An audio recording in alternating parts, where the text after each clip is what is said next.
வணக்கம். நம்ம வாழ்க்கையோட உண்மையான நோக்கம் என்னன்னு எப்பதாவது யோசிச்சிருக்கீங்களா? இதுக்கான பதில்கள் மனித வரலாற்றிலேயே எழுதப்பட்ட மிக அற்புதமான நூல்கள் ஒன்றான வேதரசத்தில் இருக்கு. இது சாதாரண நூல் இல்ல. பகவான் ஸ்ரீ சுவாமிநாராயணனால நேரடியாகவே அருளப்பட்ட ஒரு உன்னதமான வேதம். வாங்க, இது எப்படி நமக்கு இறுதி விடுதலைக்கான பாதையை தெளிவா காட்டுதுன்னு பார்க்கலாம். இந்த ஆழமான வேத நூலை ஆராய்ந்து அதோட சாரத்தை உங்களுக்காக நாங்க தொகுத்திருக்கோம். வாங்க, இந்த தெய்வீக பயணத்தை நாம ஒன்னா சேர்ந்து தொடங்குவோம். வேதரசத்தோட ஸ்பெஷாலிட்டியே அதோட எளிமைதாங்க. இந்த மேற்கோள் சொல்ற மாதிரி ரொம்ப ரொம்ப ஆழமான வேதங்கள் மற்றும் வேதாந்தத்தோட ரகசியங்களை கூட எல்லாரும் புரிஞ்சிக்கிற மாதிரி ரொம்ப இயல்பா இது விளக்குது. அதுதான் இந்த நூலோட தெய்வீக நோக்கமே. சரி, இப்போ நம்ம பயணத்தோட முதல் கட்டத்துக்குள்ள நுழையிறோம். வேதரசத்தை ஒரு வெறும் புத்தகமா பார்க்காதீங்க. இது நம்ம வாழ்க்கையோட அல்டிமேட் கோல், அதாவது மோக்ஷம், பிறவி பெருங்கடலிலிருந்து விடுதலை பெறுவதற்கான ஒரு தெய்வீக மேப் மாதிரி. சரி, இலக்கு தெரிஞ்சிடுச்சு. ஆனா இந்த மகத்தான பயணம் எங்கிருந்து ஆரம்பிக்குது? இந்த கேள்விதான் அடுத்த ரொம்ப ரொம்ப முக்கியமான ஒரு விஷயத்துக்கு நம்மள கூட்டிட்டு போகுது. இந்த விடுதலை பாதையில நாம எடுத்து வைக்க வேண்டிய முதல் படி ரொம்ப ரொம்ப அடிப்படையான படி. அது நம்மள நாமே புரிஞ்சுக்கிறது தான். நம்மளோட உண்மையான அடையாளம் என்னன்னு தெரிஞ்சுக்கிறது. இங்க தான் ஆத்மாங்கிற கான்செப்ட் வருது. ஆத்மா தான் நம்மளோட உண்மையான சுயம். அதாவது நம்ம வாழ்க்கையில நடக்கிற எல்லாத்தையும் ஒரு பாதிப்பும் இல்லாம பார்க்குற ஒரு மௌனமான சாட்சி அது. நம்ம உடம்புல இருந்து இது கம்ப்ளீட்டா வேறானது. இதுக்கு அழிவே இல்ல, இது உணர்வுள்ளது, பரிசுத்தமானது. இப்போ இந்த ஸ்லைடப்ப பாருங்க.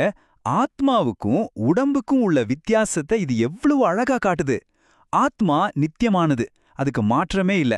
ஆனா இந்த உடம்பு ஒரு வன்னி மாதிரி தான், தற்காலிகமானது, ஒரு நாள் சிதைஞ்சு போகக்கூடியது.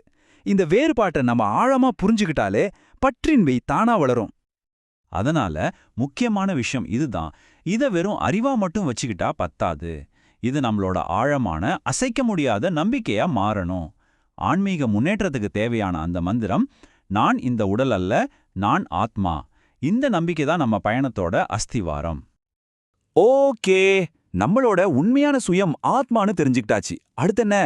அந்த ஆத்மாவோட பிரகாசத்தை மறைக்கிற சில எதிரிகள் நம்ம உள்ளேயே ஒளிஞ்சிட்டு இருக்காங்க. முதல்ல அவங்கள யாருன்னு கண்டுபிடிச்சு அவங்கள ஜெயிக்கணும். வாங்க, அவங்க யாருன்னு பார்க்கலாம்.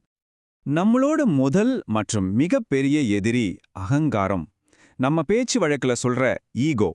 வேத ரசத்தின் படி நம்ம வாழ்க்கையில வர்ற எல்லா கஷ்டங்களுக்கும் முதல் காரணம் இதுதான். இந்த ஓமை எவ்வளோ அருமையா இருக்கு பாருங்க. எப்படி ஒரு கருமேகம் பிரகாசமான சூரியனை மறைக்குதோ அதே மாதிரி தான் இந்த அகங்காரம் நம்மளோட ஒளிமையான உண்மையான இயல்பான ஆத்மாவை மறைச்சிடுது. சூரியன் எப்போ அங்கதான் இருக்கு, நாம அந்த மேகத்தை விளக்குனா போதும். அடுத்ததா நாம ஜெயிக்க வேண்டிய இரண்டாவது பெரிய எதிரி திருஷ்ணா. இதுக்கு அர்த்தம் உலகப் பொருட்கள் மேலையும் சிற்றின்பங்கள் மேலையும் நமக்கு இருக்கிற அந்த தீராத தாகம், அடங்காத ஆசை. ஆசை எப்படி நம்ம ஆன்மாவை கட்டி போடுதுன்னு பாருங்க. ஒரு வலை மாதிரி நம்மள சிக்க வச்சு நம்மளால ஆன்மீகத்துல உயரவே முடியாதபடி தடுத்துடுது.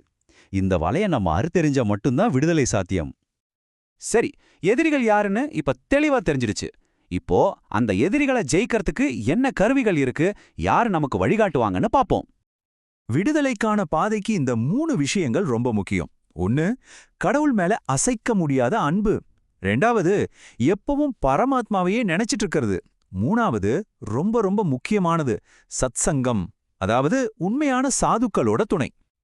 இது ஒரு முக்கியமான கருத்து. நல்ல சாதுக்களோட சமூகம் கிடைக்கிறதுங்கிறது வெறும் உதவியானது மட்டும் இல்ல, நம்மளோட நற்பண்புகளை வளர்த்து இறுதி இலக்கான ஆத்மா மற்றும் பரமாத்மாவை நேரடியா உணரத்துக்கு இது முற்றிலும் அவசியமான ஒண்ணுன்னு வேதரசம் சொல்லுது. இப்போ நாம இந்த ஆன்மீக பயணத்தோட இறுதி இலக்க நெருங்கிட்டோம். இதுதான் மனித வாழ்க்கையோட உச்சக்கட்ட நிலை. இந்த மிக ஆழமான கருத்தை வேதரசம் ரொம்ப எளிமையா ஒரு 3 ஸ்டெப் பாதையா பிரிச்சு காட்டுது. ஒரு பிரம்மஞானியோட சங்கத்திலிருந்து நாமளும் பிரம்ம ரூபமாகி அதுக்கப்புறம் புருஷோத்தமனை வழிபடுவதுதான் அந்த பாதை. அப்போ பிரம்ம ரூபம்னா என்ன? சிம்பிளா சொல்லணும்னா, ஒரு இரும்பு துண்டு நெருப்புல இருந்தே நெருப்பாவே மாறுற மாதிரி நம்ம ஆத்மா தெய்வீக குணங்களை அடைஞ்சு எப்பவுமே கடவுளுக்கு சேவை செய்யற ஒரு உன்னதமான நிலை. இதுதான் அல்டிமேட் கோல். இந்த விளக்கத்தோட முடிவுக்கு வர்றோம். ஆனா போறதுக்கு முன்னாடி உங்களுக்காக ஒரே ஒரு கேள்வி. இந்த போதனைகளை எல்லாம் கேட்ட பிறகு ஒரு நிமிஷம் யோசிச்சு பாருங்க. இந்த விடுதலை பாதையில நீங்க இப்போ எங்க இருக்கீங்க?